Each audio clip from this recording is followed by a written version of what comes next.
હવે બીજો એક અક્ષર આવશે રૂ. રૂ. શું આવશે? રૂ. રૂ. હવે આ રૂ, આમાં રૂ એકલો જ છે. રૂ એટલે રને રસ્વ રૂ અથવા રને દીર્ઘ રૂ, આપણે આવું રૂ બોલીએ છીએ ને, રૂ. પછી એક બીજો રૂ આવશે, તગડો કઈ નામ હોય જો.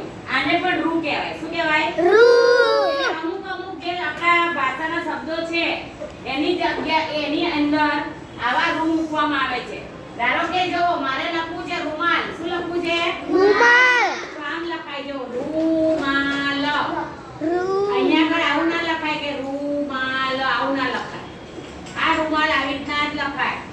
પછી મારે લખવું હોય રૂ, આપણે ગોદરા ગાદલામાં રૂ હોય છે ઓશિકામાં, એવું લખવું હોય તો એમાં પણ આ જ રૂ લખાય.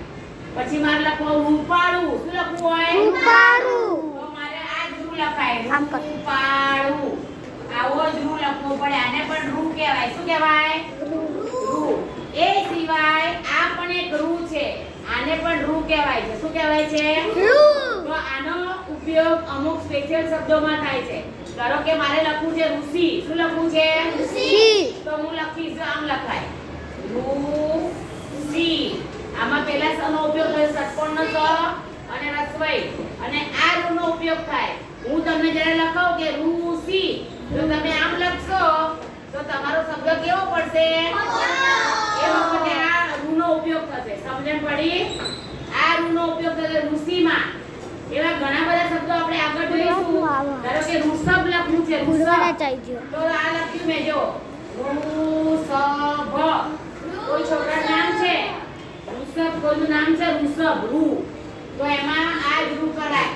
પછી ઋતુ આપણે લખીશું ઋતુ. આપણી ઋતુઓ 3 છે, તો ઋતુ શબ્દ લખવો છે આપણે, તો પણ આપણે લખીશું ઋતુ.